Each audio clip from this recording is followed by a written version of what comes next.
ਸਤਿਨਾਮ ਸ਼੍ਰੀ ਵਾਹਿਗੁਰੂ ਸਾਹਿਬ JIO.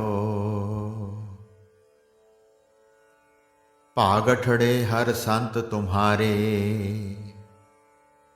ਜਿਨ ਘਰ ਧਨ ਹਰ ਨਾਮਾ। ਪਰਵਾਣ ਗਣੀ ਸੇਈ ਇਹ ਆਏ, ਸਫਲ ਤਿਨਾ ਕੇ ਕਾਮਾ।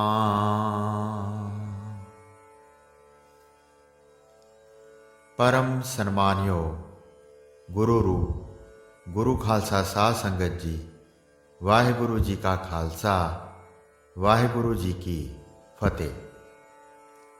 ਵਾਹਿਗੁਰੂ ਨੇ ਜਦ ਆਪਣੀ ਮਿਹਰ ਦੀ ਮਹਿਕ ਨਾਲ ਸੰਸਾਰ ਨੂੰ ਖਿਡਾਉਣਾ ਹੁੰਦਾ ਹੈ, ਜਦ ਕੂੜ ਕੁਸਤ ਦੀ ਖਿਜਾ ਨਾਲ ਸੁੱਕ ਚੁੱਕੇ ਆਪਣੇ ਇਸ ਬਾਗ ਵਿੱਚ ਮੁੜ ਕੇ ਬਹਾਰ ਦਾ ਖੇੜਾ ਲਿਆਉਣ ਲਈ ਉਸ ਦੀ ਇੱਛਾ ਹੁੰਦੀ ਹੈ, ਤਾਂ ਆਪਣੀ ਪਵਿੱਤਰ ਦਰਗਾਹ ਵਿੱਚੋਂ ਆਪਣੇ ਕਿਸੇ ਪਿਆਰੇ ਸੰਤ ਨੂੰ ਇਸ ਸੰਸਾਰ 'ਤੇ ਜਨਮ ਦੇ ਕੇ ਭੇਜ ਦਿੰਦਾ ਹੈ।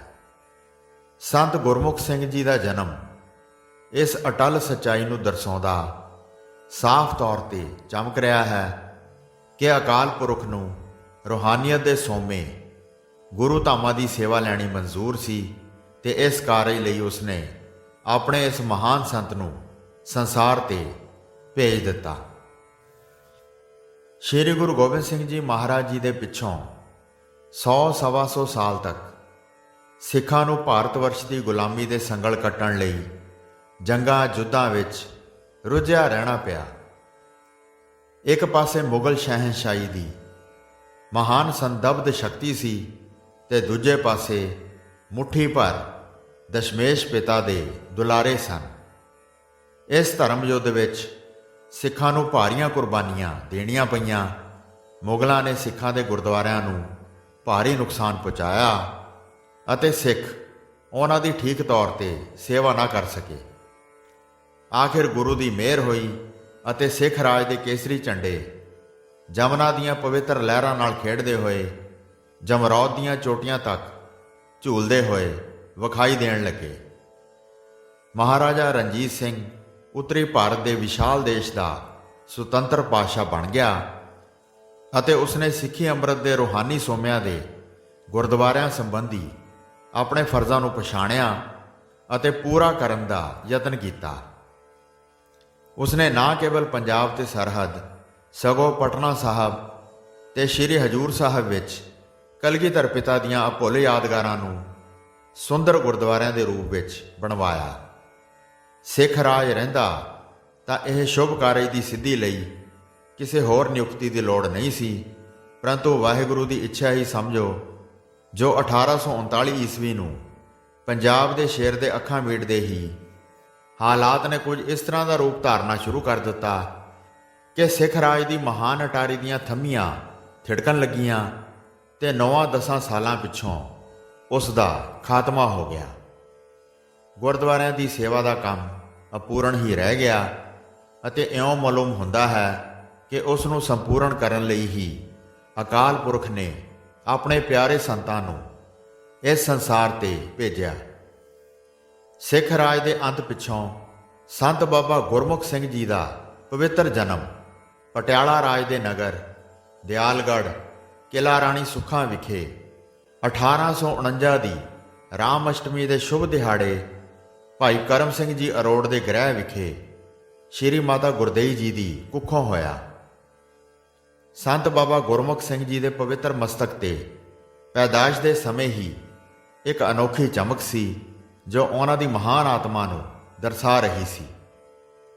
ਦਾਈ ਨੇ ਉਹਨਾਂ ਨੂੰ ਵੇਖਦੇ ਹੀ ਕਿਹਾ, ਇਹ ਬਾਲਕ ਰੱਬ ਦਾ ਰੂਪ ਲੱਗਦਾ ਹੈ।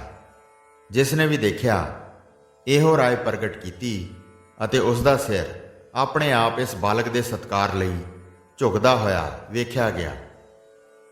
ਇਸ ਨੂਰਾਨੀ ਬਾਲਕ ਦੇ ਚਮਤਕਾਰੇ ਵੇਖ ਕੇ ਇਹ ਖਿਆਲ ਦਿਨੋਂ ਦਿਨ ਪੱਕਾ ਹੁੰਦਾ ਗਿਆ, ਅਤੇ 5-7 ਸਾਲਾਂ ਵਿੱਚ ਹੀ ਸਭ ਦਾ ਇਹ ਖਿਆਲ ਨਿਸ਼ਚੇ ਵਿੱਚ ਬਦਲ ਗਿਆ ਕਿ ਸੱਚਮੁੱਚ ਹੀ ਗੁਰਮੁਖ ਸਿੰਘ ਦੀ ਨੰਨੀ ਜਿਹੀ ਛਾਤੀ ਵਿੱਚ ਅਕਾਲ ਪੁਰਖ ਦੀ ਵਿਸ਼ਾਲ ਮਿਹਰ ਦਾ ਵਾਸਾ ਹੈ। ਸਾਧੂ ਸੰਗ ਪ੍ਰਾਪਤੇ ਨਾਨਕ ਰੰਗ ਮਾਨਣ ਸੰਤਾਂ ਦੀ ਸੇਵਾ ਕਰਨ ਵਾਲੇ ਦੇ ਬੇੜੇ ਪਾਰ ਹਨ। ਬਾਬਾ ਗੁਰਮੁਖ ਸਿੰਘ ਜੀ ਵਾਹਿਗੁਰੂ ਦੇ ਸੱਚੇ ਸੰਤ ਸਨ। ਉਹਨਾਂ ਦੀਆਂ ਜ਼ਾਹਰਾਂ ਕਰਾਮਾਤਾਂ ਸੰਸਾਰ ਨੇ ਵੇਖੀਆਂ ਅਤੇ ਜਿਨ੍ਹਾਂ ਨੇ ਉਹਨਾਂ ਦੀ ਸੱਚੇ ਹਿਰਦੇ ਨਾਲ ਸੰਗਤ ਕੀਤੀ, ਉਹ ਸਾਰੇ ਦੇ ਸਾਰੇ ਤਰ ਗਏ। 1919 ਈਸਵੀ ਦੀ ਵਿਸਾਖੀ ਵਾਲੇ ਦਿਨ ਸੰਤ ਜੀ ਅੰਮ੍ਰਿਤਸਰ ਵਿੱਚ ਸਨ। ਸਵੇਰੇ ਜਿਹੜੇ ਪ੍ਰੇਮੀ ਸੇਵਾ ਕਰਨ ਆਏ, ਉਹਨਾਂ ਨੇ ਸਾਰਿਆਂ ਨੂੰ ਪੱਕੀ ਕਰ ਦਿੱਤੀ ਕਿ ਅੱਜ ਕੋਈ ਵੀ ਪ੍ਰੇਮੀ ਘਰੋਂ ਬਾਹਰ ਨਾ ਨਿਕਲੇ, ਕਿਉਂਕਿ ਅੱਜ ਗੁਰੂ ਰਾਮਦਾਸ ਦੀ ਨਗਰੀ ਵਿੱਚ ਲਹੂ ਦੀ ਨਦੀ ਵਹਿ ਤੁਰਨੀ ਹੈ। ਇਹ ਬਚਨ ਠੀਕ ਨਿਕਲਿਆ। ਵਿਸਾਖੀ ਦਾ ਸੂਰਜ ਡੁੱਬਣ ਤੋਂ ਪਹਿਲਾਂ ਹੀ ਜ਼ਾਲਮ ਡੈਰ ਤੇ ਉਡਵਾਇਰ ਨੇ ਜਲਿਆਂ ਵਾਲੇ ਬਾਗ ਵਿੱਚ ਮਸ਼ੀਨ ਗੰਨਾਂ ਨਾਲ ਮੀਂਹ ਵਾਂਗ ਗੋਲੀਆਂ ਬਰਸਾ ਕੇ ਹਜ਼ਾਰਾਂ ਬੇਗੁਨਾਹ ਇਨਸਾਨਾਂ ਨੂੰ ਮਾਰ ਮੁਕਾਇਆ। ਇਸ ਮਹਾਨ ਖੂਨੀ ਸਾਕੇ ਦੇ ਪਿੱਛੋਂ ਮਾਰਸ਼ਲ ਲਾ ਲੱਗ ਗਈ। ਗੋਰੇ ਹਾਕਮਾਂ ਨੂੰ ਹਜ਼ਾਰਾਂ ਮਾਸੂਮਾਂ ਦਾ ਲਹੂ ਪੀ ਕੇ ਵੀ ਸਬਰ ਨਾ ਆਇਆ ਅਤੇ ਉਹਨਾਂ ਨੇ ਅੰਧਾਧੁੰਦ ਗ੍ਰਿਫਤਾਰੀਆਂ ਕਰਕੇ ਉਹਨਾਂ ਸਾਰੇ ਆਦਮੀਆਂ ਨੂੰ ਜੇਲ੍ਹ ਵਿੱਚ ਸੁੱਟ ਦਿੱਤਾ ਕਿ ਜੋ ਉਹਨਾਂ ਦੀਆਂ ਬਿੱਲੀਆਂ ਅੱਖਾਂ ਵਿੱਚ ਖਟਕਦੇ ਸਨ। 20 ਆਦਮੀਆਂ ਤੇ ਬਗਾਵਤ ਦਾ ਮੁਕੱਦਮਾ ਚਲਾਇਆ ਗਿਆ। ਉਹਨਾਂ ਵਿੱਚ ਇੱਕ ਨੌਜਵਾਨ ਮਨੋਹਰ ਸਿੰਘ ਵੀ ਸੀ। ਇਹਨਾਂ ਨੂੰ ਸੈਸ਼ਨ ਨੇ ਫਾਂਸੀ ਦੀ ਸਜ਼ਾ ਦੇ ਦਿੱਤੀ। ਮਨੋਹਰ ਸਿੰਘ ਦੀ ਮਾਤਾ ਪਰਮੇਸ਼ਵਰੀ ਦਾ ਗੁਰੂ ਘਰ ਤੇ ਸੰਤਾਂ ਤੇ ਅਟੁੱਟ ਵਿਸ਼ਵਾਸ ਸੀ ਅਤੇ ਉਹ ਲੰਗਰ ਦੇ ਪ੍ਰਬੰਧ ਦੀ ਸੇਵਾ ਕੀਤਾ ਕਰਦੀ ਸੀ। ਜਦ ਉਸ ਦੇ ਬੱਚੇ ਨੂੰ ਫਾਂਸੀ ਦੀ ਸਜ਼ਾ ਹੋ ਗਈ ਤਾਂ ਉਹ ਨੈਣਾਂ ਤੋਂ ਨੀਰ ਬਹਾਉਂਦੀ ਹੋਈ ਸੰਤਾਂ ਦੇ ਚਰਨਾਂ ਤੇ ਆ ਡਿੱਗੀ ਤੇ ਬੇਨਤੀ ਕੀਤੀ, ਮਹਾਰਾਜ ਜੀ, ਮੇਰੇ ਬੱਚੇ ਨੂੰ ਬਚਾਓ। ਸੰਤ ਕੁਝ ਚਿਰ ਲਈ ਸਮਾਧੀ ਵਿੱਚ ਚਲੇ ਗਏ ਤੇ ਫਿਰ ਅੱਖਾਂ ਖੋਲ ਕੇ ਕਹਿਣ ਲੱਗੇ, ਪੁੱਤਰੀ, ਤੇਰਾ ਬੱਚਾ ਕਦੇ ਫਾਂਸੀ ਨਹੀਂ ਚੜ੍ਹੇਗਾ। ਸੰਤਾਂ ਦੇ ਇਸ ਵਚਨ ਨਾਲ ਰੋਂਦੀ ਹੋਈ ਮਾਤਾ ਹੱਸਣ ਲੱਗ ਗਈ। ਸਾਰੇ ਕਹਿਣ ਲੱਗੇ, ਸਾਧ ਬਚਨ ਅਟਲਾਦਾ, ਭਾਗਾਂ ਵਾਲੀਏ, ਸੰਤਾਂ ਦਾ ਬਚਨ ਹੋ ਗਿਆ ਹੈ, ਸਮਝ ਤੇਰਾ ਬੱਚਾ ਬਚ ਗਿਆ। ਮਨੋਹਰ ਸਿੰਘ ਦੇ ਬਚਣ ਦੀ ਆਸ ਹੋ ਗਈ, ਪਰੰਤੂ ਪ੍ਰਗਟ ਤੌਰ ਤੇ ਹਾਲਾਤ ਇਸ ਦੇ ਉਲਟ ਜਾ ਰਹੇ ਸਨ। ਹਾਈ ਕੋਰਟ ਵਿੱਚੋਂ ਅਪੀਲ ਖਾਰਜ ਹੋ ਗਈ। ਰਹਿਮ ਦੀਆਂ ਦਰਖਾਸਤਾਂ ਰੱਦ ਹੋ ਗਈਆਂ। ਪ੍ਰੀਵੀ ਕੌਂਸਲ ਨੇ ਵੀ ਅਪੀਲ ਨਾਮਨਜ਼ੂਰ ਕਰ ਦਿੱਤੀ। ਫਾਂਸੀ ਦੀ ਤਾਰੀਖ ਮਿਥੀ ਗਈ ਅਤੇ ਮਾਤਾ ਪਰਮੇਸ਼ਵਰੀ ਆਪਣੇ ਪੁੱਤਰ ਨਾਲ ਅੰਤਮ ਮੁਲਾਕਾਤ ਵੀ ਕਰ ਆਈ। ਹੁਣ ਹਰ ਪਾਸੇ ਨਿਰਾਸ਼ਤਾ ਹੀ ਨਜ਼ਰ ਆ ਰਹੀ ਸੀ।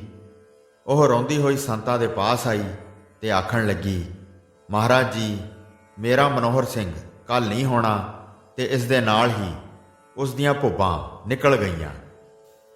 ਸੰਤਾਂ ਨੇ ਫਰਮਾਇਆ, ਤੇਰਾ ਪੁੱਤਰ ਕਦੇ ਵੀ ਫਾਂਸੀ ਤੇ ਨਹੀਂ ਚੜ੍ਹੇਗਾ।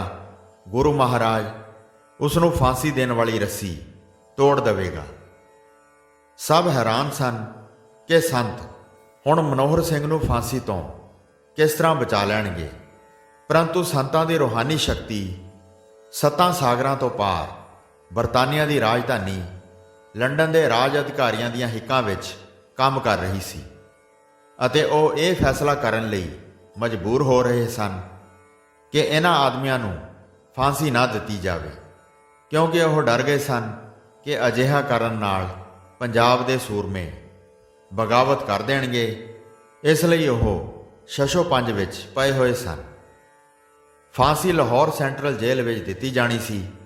ਤਿਆਰੀਆਂ ਮੁਕੰਮਲ ਹੋ ਚੁੱਕੀਆਂ ਸਨ ਤੇ ਮੁਲਜ਼ਮ ਤਖਤਿਆਂ ਦੇ ਪਾਸ ਲਿਆਂਦੇ ਜਾ ਚੁੱਕੇ ਸਨ। ਉਹਨਾਂ ਦੇ ਜੀਵਨ ਦੀ ਆਸ ਉਹ ਆਪ ਹੀ ਨਹੀਂ ਸਗੋਂ ਸਾਰੇ ਹੀ ਲਾ ਚੁੱਕੇ ਸਨ।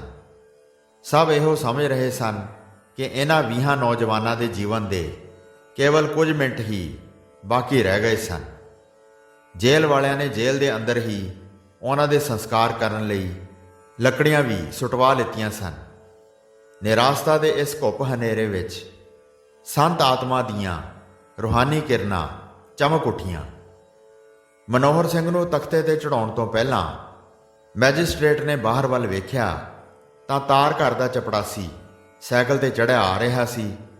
ਉਹ ਕੁਝ ਝਿਜਕਿਆ, ਚਪੜਾਸੀ ਤੋਂ ਤਾਰ ਲੈ ਕੇ ਪੜ੍ਹੀ ਅਤੇ ਸਭ ਮੁਲਾਜ਼ਮਾਂ ਨੂੰ ਮੁਬਾਰਕਬਾਦ ਦਿੰਦਾ ਹੋਇਆ ਬੋਲਿਆ, ਬਾਦਸ਼ਾਹ ਸਲਾਮਤ ਨੇ ਤੁਹਾਨੂੰ ਫਾਂਸੀ ਤੋਂ ਬਚਾ ਲਿਆ ਹੈ। ਇਹ ਵਾਇਰਲੈਸ ਟੈਲੀਗ੍ਰਾਫ ਲੰਡਨ ਤੋਂ ਆਇਆ ਹੈ। ਤੁਹਾਡੀ ਫਾਂਸੀ ਦੀ ਸਜ਼ਾ ਉਮਰ ਕੈਦ ਵਿੱਚ ਬਦਲ ਦਿੱਤੀ ਗਈ ਹੈ। ਇਸ ਤਾਰ ਨਾਲ ਸਾਰੇ ਦੇਸ਼ ਵਿੱਚ ਖੁਸ਼ੀ ਦੀ ਲਹਿਰ ਚੱਲ ਪਈ। ਅੰਮ੍ਰਿਤਸਰ ਵਿੱਚ ਸੰਤਾਂ ਦੀ ਇਸ ਜ਼ਾਹਰੀ ਕਰਾਮਾਤ ਤੇ ਹਰ ਪਾਸੇ ਵਾਹ ਵਾਹ ਹੋ ਰਹੀ ਸੀ ਅਤੇ ਹਰ ਇੱਕ ਦੀ ਜ਼ੁਬਾਨ ਤੇ ਇਹੋ ਸੀ ਕਿ ਸੰਤਾਂ ਦੀ ਮਿਹਰ ਨਾਲ ਹੀ ਇਹਨਾਂ 20 ਦੇਸ਼ ਭਗਤਾਂ ਦੀ ਜਾਨ ਬਚੀ ਹੈ ਤੇ ਹਿੰਦ ਦੀ ਮਿਲਟਰੀ ਟ੍ਰਿਬਿਊਨਲ ਦਾ ਫੈਸਲਾ ਵਲੈਤ ਦੀ ਸਰਕਾਰ ਨੇ ਬਦਲ ਦਿੱਤਾ ਹੈ। ਮਨੋਹਰ ਸਿੰਘ ਦੇ ਨਾਲ 2 ਪ੍ਰਸਿੱਧ ਚੌਧਰੀਆਂ ਬੱਗਾ ਤੇ ਰਤੋ ਨੂੰ ਕਾਲੇ ਪਾਣੀ ਭੇਜਿਆ ਗਿਆ ਸੀ। ਕੇਵਲ 2 ਮੁਸਲਮਾਨਾਂ ਨੂੰ ਫਾਂਸੀ ਦਿੱਤੀ ਗਈ ਸੀ ਜੋ ਵਾਅਦਾ ਮੁਆਫ ਗਵਾਹ ਬਣ ਗਏ ਸਨ। ਬਾਕੀਆਂ ਦੀਆਂ ਸਜ਼ਾਵਾਂ ਘਟਾ ਦਿੱਤੀਆਂ ਗਈਆਂ ਸਨ ਤੇ ਉਹਨਾਂ ਨੇ ਦੇਸ਼ ਦੀਆਂ ਜੇਲ੍ਹਾਂ ਵਿੱਚ ਉਹ ਕੈਦਾਂ ਕੱਟੀਆਂ। ਮਨੋਹਰ ਸਿੰਘ ਦਾ ਵੱਡਾ ਭਾਈ ਵੀ ਖਾਸ ਸੰਤ ਸੇਵਕ ਸੀ। ਕਈ ਸਾਲ ਪਿੱਛੋਂ ਸੰਤ ਸਾਹਿਬ ਜੀ ਨੇ ਆਪ ਹੀ ਉਸ ਸੇਵਕ ਨੂੰ ਪੁੱਛਿਆ, ਭਾਈ ਤੇਰਾ ਇੱਕ ਭਾਈ ਕੈਦ ਸੀ, ਕੀ ਹੋਇਆ? ਉਸ ਸੇਵਕ ਨੇ ਹੱਥ ਜੋੜ ਕੇ ਬੇਨਤੀ ਕੀਤੀ, ਮਹਾਰਾਜ ਜੀ ਹਾਲੇ ਕੈਦ ਵਿੱਚ ਹੀ ਹੈ। ਸੰਤਾਂ ਨੇ ਕਿਹਾ, ਅੱਛਾ ਭਾਈ ਜਲਦੀ ਆ ਜਾਵੇਗਾ। ਉਸ ਦਿਨ ਪਿੱਛੋਂ ਉਹ 1 ਮਹੀਨੇ ਅੰਦਰ ਹੀ ਘਰ ਆ ਗਿਆ। ਸੋ ਸਾਧ ਸੰਗਤ ਜੀ, ਇਹ ਹੈ ਸੰਤਾਂ ਦੀ ਬੰਦਗੀ ਦਾ ਪ੍ਰਤਾਪ। ਜਿਹੜੇ ਗੁਰਮੁਖ ਪਿਆਰੇ ਬ੍ਰਹਮ ਗਿਆਨੀ ਸੰਤਾਂ ਦੀ ਸੰਗਤ ਕਰਦੇ ਹਨ, ਉਹਨਾਂ ਉੱਪਰ ਬ੍ਰਹਮ ਗਿਆਨੀ ਆਪਣੀ ਦ੍ਰਿਸ਼ਟੀ ਪਾਉਂਦੇ ਹਨ ਤੇ ਉਹਨਾਂ ਨੂੰ ਜਨਮ ਮਰਨ ਦੇ ਬੰਧਨਾਂ ਤੋਂ ਛੁਡਵਾ ਕੇ ਨਾਮ ਬਾਣੀ ਨਾਲ ਜੋੜ ਦਿੰਦੇ ਹਨ ਤੇ ਉਹਨਾਂ ਦਾ ਜੀਵਨ ਸਫਲ ਕਰ ਦਿੰਦੇ ਹਨ। ਹੋਈਆਂ ਭੁੱਲਾਂ ਚੁੱਕਾਂ ਦੀ ਖਿਮਾ ਬਖਸ਼ਣੀ ਜੀ। ਦਾਸ ਨੂੰ ਆਗਿਆ ਦਿਓ। ਵਾਹਿਗੁਰੂ ਜੀ ਕਾ ਖਾਲਸਾ, ਵਾਹਿਗੁਰੂ ਜੀ ਕੀ ਫਤਿਹ।